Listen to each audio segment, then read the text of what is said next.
Today we are focusing on the effects of gaslighting on the Black community. Right. Specifically, we are looking at what the source material calls the machinery of the lie. Yeah, and we really need to define that up front. Exactly, because this isn't about individual dishonesty Yeah. or like a bad relationship. No, not at all. This is about when entire systems, legal, educational, media, impose a false narrative that directly contradicts lived experience. It creates this profound systemic disorientation.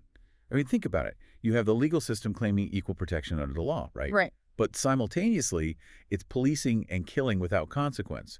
You have the education system claiming equal opportunity while actively erasing Black history from the textbooks. And then you have the media claiming objectivity while criminalizing Black life. Exactly. Just look at the massive cultural impact of a film like D.W. Griffith's Birth of a Nation. Right, which was actually screened at the White House. It was. And the core pain point identified in our sources isn't just the violence itself, although that is obviously horrific. It's the disorientation, right? The disorientation of trusting a system that simply was not designed to protect you. Yes.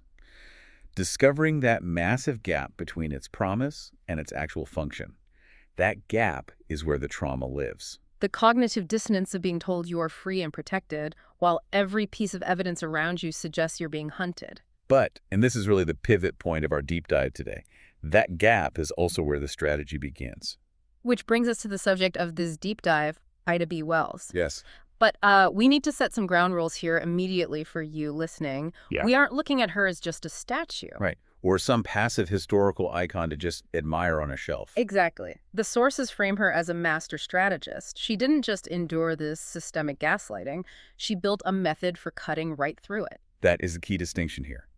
We are analyzing Wells through what the source calls the Garvey blueprint. The head, the heart, and the hands. Right. We're looking at the head, which is the power of the mind and data.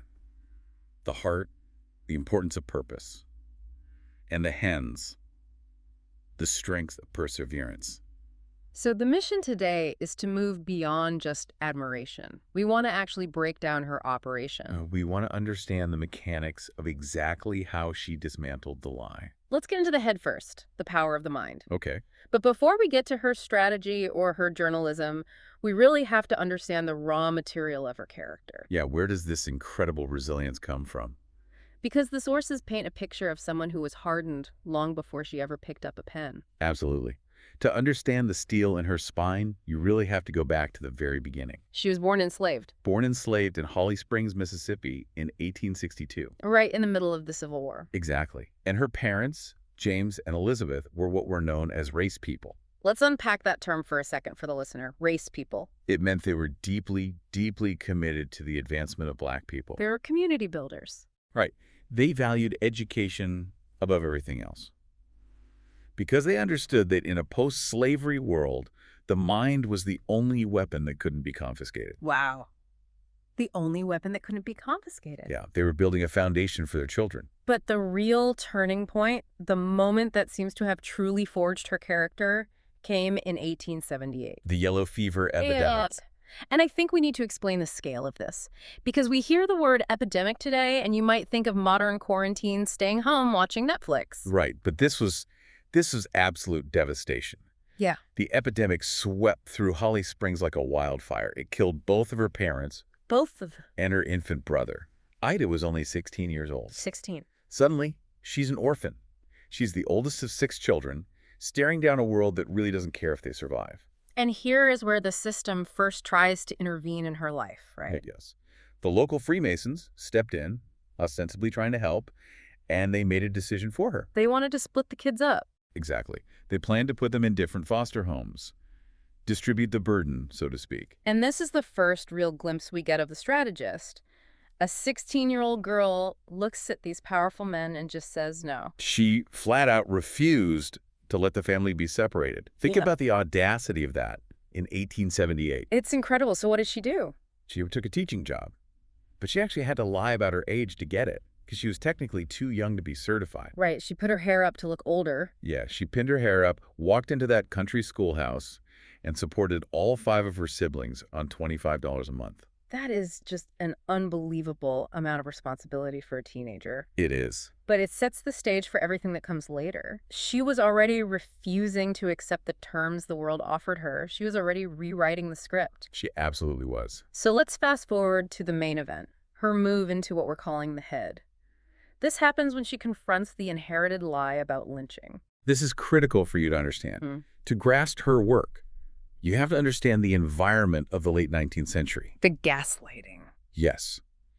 The dominant narrative was that lynching was, a regrettable but necessary punishment for Black criminality. Specifically the lie that Black men were being lynched because they were assaulting white women. Right. And that wasn't just local gossip or fringe theory. That was the official sanctioned story. That was the story the newspapers printed. It was the story politicians gave in speeches on the Senate floor. It was framed as a virtuous violence, supposedly done to protect womanhood. It was a narrative shield. Exactly. Yeah. It made the violence acceptable, or at least palatable to the broader white public. And Ida B. Wells dismantled it. But she didn't do it with emotion. She did it with data. Yes. Let's talk about the catalyst for this, the case of the People's Grocery in Memphis in 1892. This story is deeply tragic, but it's essentially the laboratory where her method was invented. Right. The People's Grocery was owned by three men, Thomas Moss, Calvin McDowell, and Will Stewart. And they were close friends of Ida's, weren't they? They were. Thomas Moss, in particular, was like a brother to her. He was a letter carrier, highly respected.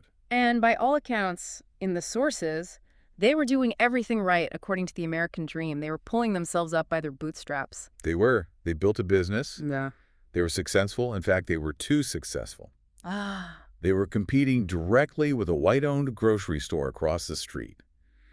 And in the Jim Crow South, Black economic success was often viewed as a form of aggression. Because it disrupted the caste system. Exactly. So that competition wasn't just unwelcome, it was dangerous. So what happened? A white mob, incited by the rival store owner, raided the People's Grocery. The owners defended themselves, which was their legal right. Right, they fired back. Yes, they were arrested and thrown in jail. And then, a few nights later, a mob dragged them out of the jail and lynched them. Now, here is where the systemic gaslighting really kicks in. The official narrative, the one the papers printed the very next day, was that these men were criminals, dangerous thugs disturbing the peace. But Wells knew them. She knew them personal. She knew Thomas Moss intimately. She knew for a fact that the narrative was a lie. And this is where the head component of the Garvey blueprint comes into play. She didn't just grieve. She investigated. She realized that the actual function of lynching wasn't to punish crime at all. The function was economic terror. It was about eliminating competition. Precisely. It was about destroying Black wealth and maintaining the white economic hierarchy. So she starts looking at the statistics? Yes. She went through court records, she went through newspaper reports, and importantly, she used white newspapers. Wait, I want to make sure you catch that. She used the white press's own reporting against them. That was the absolute brilliance of her strategy. She didn't have a massive research team. She aggregated their own local reports from across the South. She compiled the data. And she proved, mathematically, that in the vast majority of lynching cases, there wasn't even an accusation of sexual assault. So what were the actual accusations? She found that victims were killed for things like sauciness, or for simply being economically successful, or for not stepping off the sidewalk fast enough. It's just mundane, everyday things. Exactly. Or for consensual relationships that were suddenly framed as crimes after the fact. She showed that the rape narrative was entirely a pretext. A cover story. A cover story for maintaining economic and social dominance. She used the system's own public records to prove the system was lying. That's a fundamental shift in perspective. She essentially told the community, don't believe what they tell you. Look at what the numbers say. She was teaching critical thinking as a survival skill. Yes. She published all of this in a pamphlet called Southern Horrors in 1892. She laid out the statistics plainly. She taught Black people and eventually the world to see the reality through the fog of gaslighting. She fought against a massive cultural apparatus that tried to criminalize Black life. And she met that machinery of the lie with the machinery of truth.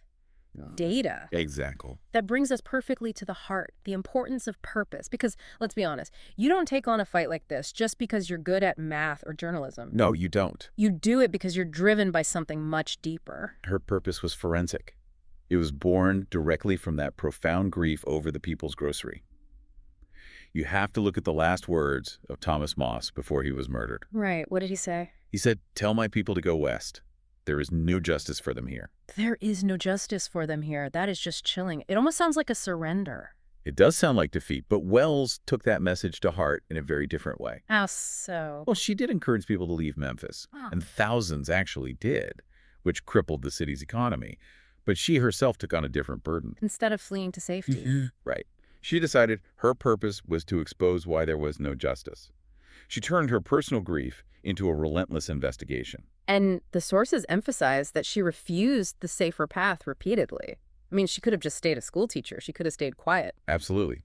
Silence is always safer in the short term, but she chose to escalate. Yeah. She published a Red Record in 1895, which was an even more detailed, comprehensive statistical analysis of lynching. And she wasn't just writing for Black audiences in America. She went overseas, right? She went to Great Britain. She internationalized the issue. She actively shamed America on the global stage. That's brilliant. She realized that if American courts and politicians wouldn't listen, maybe the Court of International Public Opinion would force their hand. There's a specific story in the notes that really highlights her character regarding this purpose. The 1913 Women's Suffrage Parade in Washington, D.C. Oh, this is a perfect example of her purpose in action. I think this perfectly illustrates the tension between supposed allies and reality. Definitely. Ida B. Wells founded the Alpha Suffrage Club in Chicago. She was a dedicated suffragist through and through. Right. But when she arrived for the massive parade in D.C., the white organizers pulled her aside. They told her she had to march in the back of the parade. In a segregated section. Yes. They didn't want to upset the Southern white women delegates who were participating. The Gap, again, a movement loudly claiming to be about votes and equality for women, but functioning to uphold racial segregation. Exactly. They wanted her support. They wanted the numbers, but they didn't want to be seen with her as an equal. They wanted her to validate their movement while quietly accepting her own inferiority. And Wells refused. What did she do? She famously pretended to agree, disappeared into the crowd of spectators, and then waited. As the Illinois delegation marched by the main line, she stepped right out of the crowd and joined them at the front. She marched right where she belonged. I just love that image. It's such a physical, undeniable manifestation of her refusal to be erased. She wasn't just fighting for Black men who were lynched. She was fighting for her own place as a Black woman in the political sphere. Her purpose was communal. The source material specifically notes that she acted because something was owed. Ode to the dead, like Thomas Moss. And owed to the living. She understood that if she accepted the back of the line, she was essentially accepting the lie. And her core purpose was the total destruction of the lie. But doing this work, it wasn't free? No. This brings us to that. The strength of perseverance and what the source material calls the cost standard. We need to be really specific with you about what she actually paid for this truth-telling. The costs are astronomical. Let's start with the material costs. Okay. In May of 1892, shortly after she began publishing her harsh exposés on the People's Grocery lynching, a white mob in Memphis attacked her newspaper, the Memphis Free Speech. They physically destroyed the printing press, right? They wrecked it completely. They destroyed her business. She lost her property. She lost her sole source of income. And she wasn't even there. Thank goodness she wasn't. She was in New York at the time, which is probably the only reason she wasn't killed that night. And the personal cost? Exile. Pure and simple. She was publicly told that if she ever returned to Memphis, she would be hanged in front of the courthouse. Think about that. She lost her home. She could never go back to the city where she'd built her life, her career, her reputation. She became a refugee in her own country. That is a tremendously heavy price. But the notes also mention a professional cost that I think is way less well-known. We tend to think of the civil rights movement history as this unified front, with everyone marching happily together. Right, but that's rarely the reality. Wells faced intense opposition from within her own ranks, didn't she? She did. This is the grit guardrail concept from our sources, understanding the internal systems she had to persevere against. It wasn't just white mobs attacking her. Give us an example. She helped co-found the NAACP in 1909, but she was almost immediately sidelined by the leadership. Why? She was the one with the data. She was the one who had been doing the grueling field work for decades. Because she was considered too confrontational. You have to remember, this was the era of Booker T. Washington. Who was incredibly influential. He was the most powerful black man in America at the time, and he advocated for a much more accommodationist approach. His philosophy was essentially, let's not rock the boat too hard, let's build industrial and economic skills, and civil rights will eventually follow. Exactly. And Wells was looking at the ashes of the People's Grocery, saying, they're burning our businesses down, we have to rock the boat right now. So Washington and the establishment found her methods, what, inconvenient? Highly inconvenient. She outright refused to compromise. She refused to soften her language to make white donors or moderate allies feel comfortable. She called a murderer a murderer. Yes. So she was marginalized in the very organization she helped build from the ground up. That has to be incredibly isolating.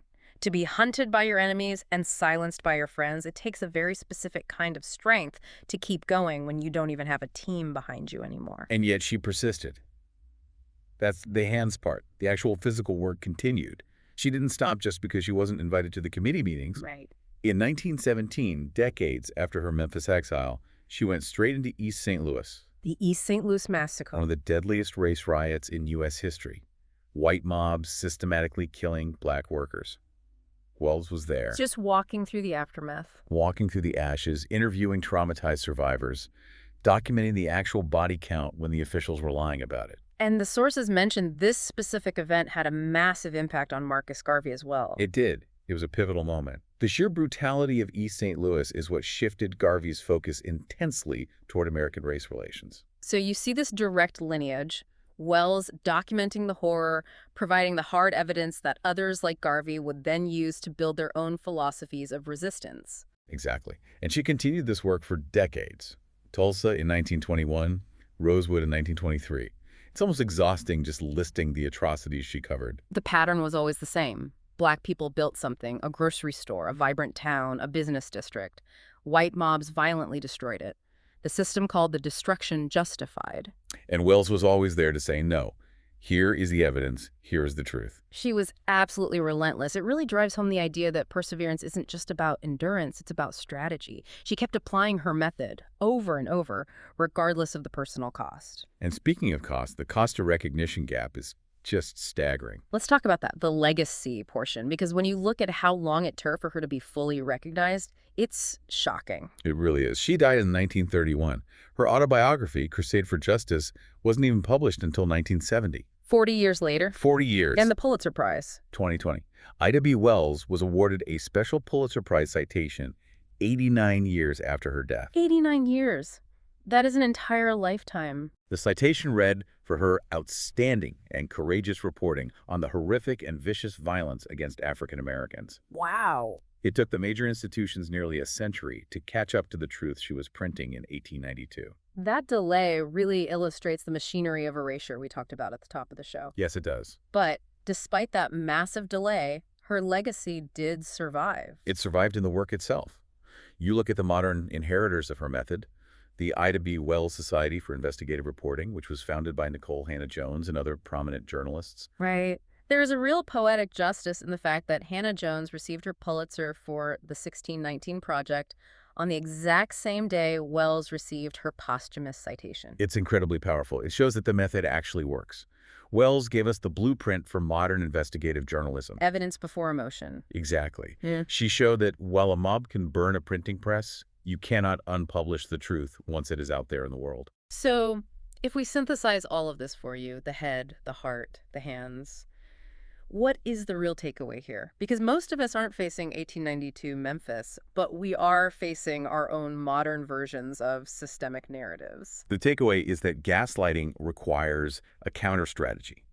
You cannot fight a systemic lie with just feelings or outrage. You have to fight it with evidence. Yeah. Wells teaches us to look at the world forensically. When a system tells you one thing, but your lived experience tells you another, trust your experience. And then go find the data to prove it. It's about validation through investigation. Exactly right. She taught Black people to see the world as it actually is, not as it was described to them by their oppressors. That is the ultimate form of mental liberation. This brings us to our final thought for the deep dive. We always want to leave you with something to take into your own life. We've talked a lot about the gap between claim and function today. The challenge for you listening is to identify a system in your own life that operates differently from how it presents itself. That's a really good one. Ask yourself, what is the claim being made? What is the actual reality on the ground? And most importantly, who benefits from that gap? It's not about being cynical. It's about being clear-eyed, just like Ida. Thank you for joining us on this deep dive into the truth and the incredible strategic life of Ida B. Wells. It's been a privilege. Keep looking for the evidence.